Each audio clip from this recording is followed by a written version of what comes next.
Did you know that you can extract the AWS account ID from the access key ID? I didn't. So it's time you hear about it even if you already knew. AWS account IDs are interesting. They are not directly considered as sensitive, but on the other hand, everyone seems to consider them as sensitive. It's probably for a good reason.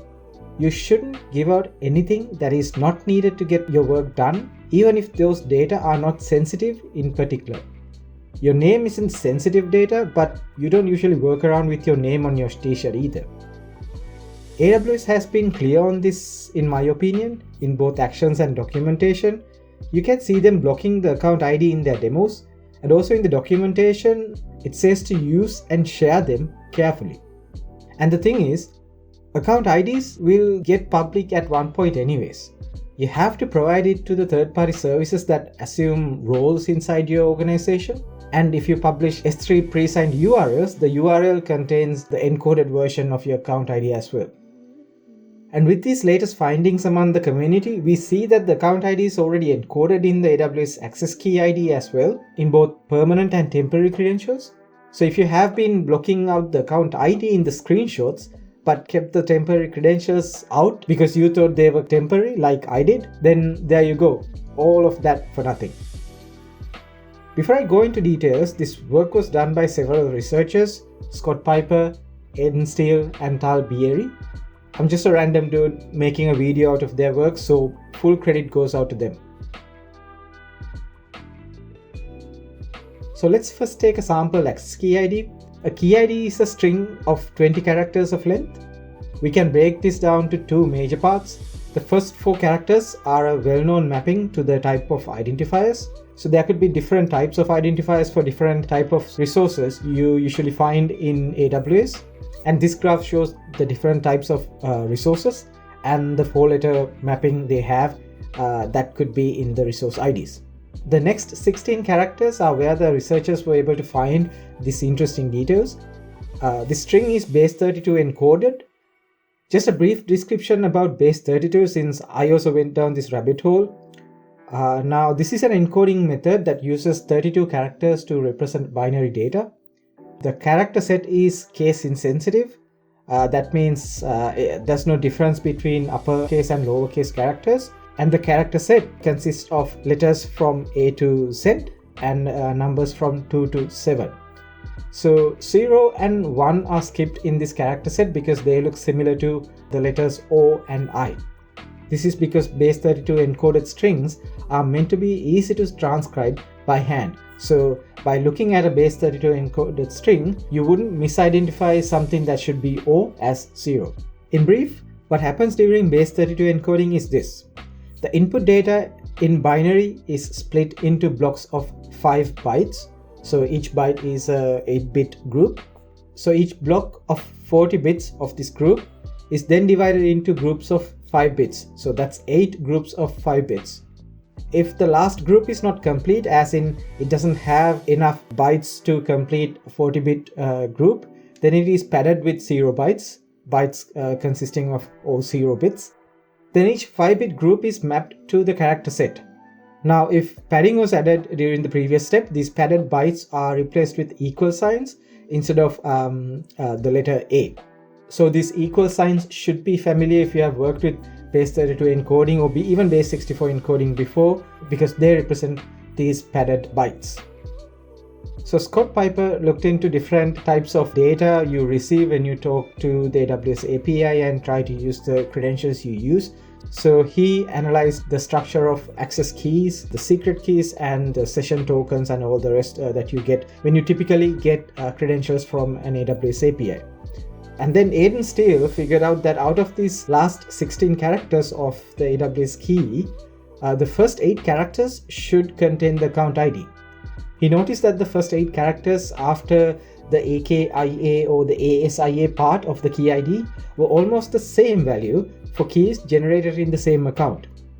This actually makes sense because AWS account IDs are 12-digit integers. So in base 32, that needs 8 characters to represent. And after playing around with the get access key info action in the AWS STS API, he noticed that the last 8 characters didn't really get validated by the API at all.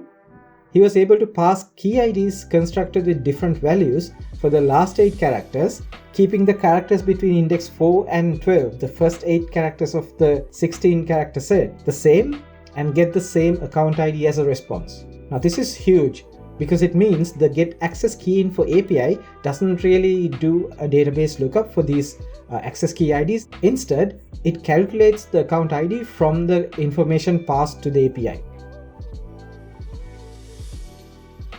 So based on these findings and a few more testing rounds to figure out the upper and lower ends of this calculation, he came up with a piece of code that could translate the access key ID into an account ID. However, his code actually had to consider the 13th character at index 12, because depending on whether the 13th character was either Q or more than Q or larger than Q in the character set, he had to increment the account ID value he get by 1. So this was an interesting find, because although you only need 8 characters in base 32 to represent the AWS account IDs, the 13th character also had a part to play in the actual final result. So Tal took a look at this work and figured out that the account ID had actually been bit shifted before being base 32 encoded. Now this is really interesting, and it just might be me, but I find it really cool that Tal was able to figure this out by just looking at Aiden's code, because I spent a few hours actually reverse engineering this finding. So basically what's happening here is this. The account ID is converted into bytes. This gives you the following bit representation, and then it is bit shifted to the right with the most significant bit of the resulting bytes to be 1. This explains Aiden's observation of the impact of the 13th character perfectly, because in base 32 mapping, Q is where the most significant bit starts to become 1. The bit representation of Q is 1, 0, 0, 0, 0. Because the account ID is bit shifted, the 13th byte's most significant bit is the least significant bit in the account ID. So if the account ID in question is an odd number, that means the 13th character will be either Q or larger than Q. So it could be a character between Q to Z or a number between 2 to 7. If the account ID is an even number, then the 13th character will be a character between A and P.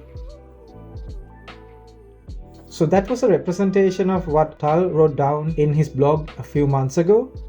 But what does this actually mean for us as cloud engineers or DevOps engineers or programmers who are worried about security in the cloud? Well, this doesn't really translate into a huge security breach, mostly because the account ID wasn't encrypted in the key ID, it was just encoded, so it was just there to be discovered. And AWS has been clear that the account ID is not sensitive material. In fact, you're not supposed to hide your account ID as a security measure by obscurity. It's not something that should be hidden and treated as something that would compromise the entire security of your architecture just by being discovered. Don't publicize it unless needed, but don't also depend on the fact that it's not public. It shouldn't be your first line of defense. In fact, it should not be a line of defense anyways. It's just information that should be harder to figure out without permission, but you should always treat it as something that could be public, and you should have other lines of defense, actual security measures to secure your cloud architecture. Just hiding your account ID and pretending that it's security is just security theater. If someone actually figures out your account ID without your permission, that shouldn't give them free rein inside your architecture, inside your organization or your network. Now, we don't know what's encoded in the last 8 characters of the key ID. It could be more information about that particular session, or it could be a random source that AWS doesn't really use, at least not yet. Also, this method of encoding only seems to start for access keys that were generated after early 2019. The access keys generated before 2019 seem to not follow this pattern. And also going back way before that, access keys created before 2010 don't even follow a particular format. If you pass these old access keys into this API, the API still gives you a valid response. So that probably means the API still does a database lookup for certain types of older access key formats. Alright, so that was a quick look at something cool that I found during random browsing. Do you think it has any impact on your cloud architecture, on your system that you have deployed? Or do you think it's something that should have been anticipated? Add your thoughts as comments. If you like this video, please take some time to like it. Subscribe if you haven't already. It cheers me up a lot to see those numbers go up. Basic chemistry. If you didn't like the video, if you didn't like my content in some way, please let me know. I'll see what I can do to improve my presentation. That's it for now. Thank you so much for watching. I'll see you next week.